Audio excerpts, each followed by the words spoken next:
सुभाष चंद्र बोस, एक ऐसा नाम जो भारत के स्वतंत्रता संग्राम में जुनून, हिम्मत और गहरे विवादों का दूसरा नाम है। एक ऐसा लीडर जिनकी कहानी में इतने मोड़ हैं, इतने विरोधाभास हैं कि आज भी लोग सोचते रह जाते हैं। तो चलिए आज इसी उलझी हुई कहानी को सुलझाने की कोशिश करते हैं। ये नारा तो सबने सुना होगा, तुम मुझे खून दो, मैं तुम्हें आज़ादी दूंगा। ये सिर्फ एक लाइन नहीं है, ये उस लीडर की पूरी सोच को बयां करती है जिन्होंने अपने दौर के बाकी नेताओं से बिल्कुल अलग हथियार उठाने का रास्ता चुना। ये एक तरह से उनका ऐलाने जंग था। और बस यहीं से शुरू होती है नेताजी की विरासत की सबसे बड़ी पहेली। एक तरफ तो वो नेताजी हैं, सम्मानित लीडर जिन्हें लाखों लोग अपना हीरो मानते थे, और दूसरी तरफ उन्होंने हाथ मिलाया नाजी जर्मनी और इंपीरियल जापान से। ये वो गठबंधन थे जो आज भी हमें सोचने पर मजबूर कर देते हैं। तो आखिर ये सब हुआ कैसे? चलिए कहानी की शुरुआत से शुरू करते हैं।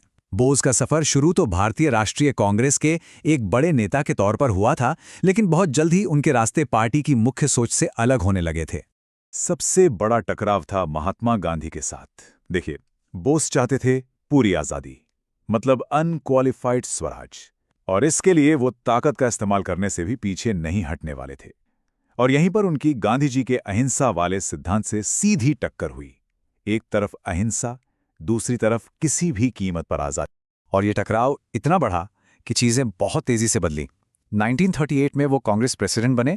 1939 में गांधी जी के कैंडिडेट के खिलाफ फिर से जीत गए, लेकिन पार्टी के अंदर इतना विरोध हुआ कि उन्हें इस्तीफा देना पड़ा। और बस उसी साल उन्होंने अपना अलग रास्ता बना लिया, ऑल इंडिया फॉरवर्ड ब्लॉक के साथ। अब जो रास्ता उन्होंने चुना वो किसी फिल्मी कहानी से कम नहीं था।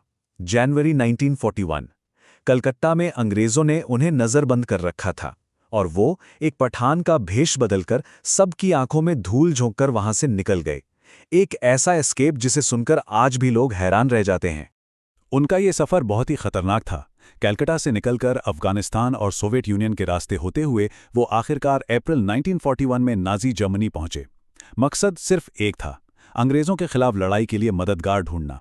उनका सिद्धांत साफ था, दुश्मन का दुश्मन अपना दोस्त। जर्मनी में उन्होंने काम तुरंत शुरू कर दिया। बर्लिन में फ्री इंडिया सेंटर बनाया, आज़ाद हिंद रेडियो से अपनी बात लोगों तक पहुंचाई। और तो और जो भारतीय सैनिक युद्ध में पकड़े गए थे उनमें से करीब 3000 को भर्ती करके फ्री इंडिया लीजन नाम की एक सेना बनाई। और हाँ, मई 1942 में उनकी मुलाकात एडोल्फ हिटलर से भी हुई। लेकिन इस सहयोग का एक बहुत ही विवादास्पद पहलू भी था। उनकी बनाई इंडियन लीजन के सैनिकों ने जो शपथ ली उसे जरा ध्यान से देखिए।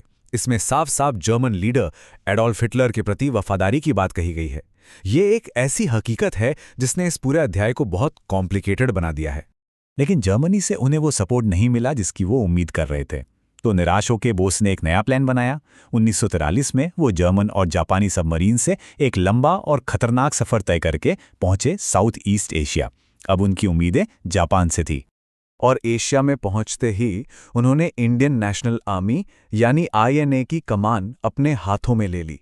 ये वही सेना थी जिसमें ज्यादातर वो भारतीय सैनिक थे जिन्हें जापान ने युद्ध के दौरान बंदी बनाया था। लेकिन यहां उन्होंने कुछ ऐसा किया जो उस जमाने में किसी ने सोचा भी नहीं था। उन्होंने बनाई रानी ऑफ झांसी रेजिमेंट। ये सिर्फ महिलाओं की एक यूनिट नहीं थी, बल्कि एक कम्बैटिव यानी लड़ाकू रेजिमेंट थी, जिसका नाम महान रानी लक्ष्मीबाई के नाम पर रखा गया था। और इसमें शामिल होने वालों की संख्या देखिए, लगभग 1000 वॉलंटियर्स। इनमें से ज्यादातर मलाया के रबर बागानों में काम करने वाले भारतीय परिवारों की टीनेज लड़कियां थीं।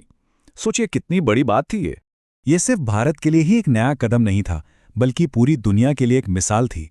ये सेकेंड वर्ल्ड वॉर की पहली कुछ ऑल फीमेल कॉम्बैट रेजिमेंट्स में से एक थी। मतलब सैन्य इतिहास में एक बहुत बड़ा मील का पत्थर। तो अब सेना तैयार थी, लीडर तैयार थे, और अब बारी थी आखिरी लड़ाई की। INA ने जापानी फौज के साथ मिलकर भारत पर चढ़ाई की तैयारी शुरू कर दी। और अपनी इस लड़ाई को एक पहचान देने के लिए बोस ने अक्टूबर 1943 में आज़ाद हिंद नाम की एक प्रोविजनल सरकार का ऐलान कर दिया और खुद इसके हेड बने। इस सरकार को 9 देशों ने मान्यता दी।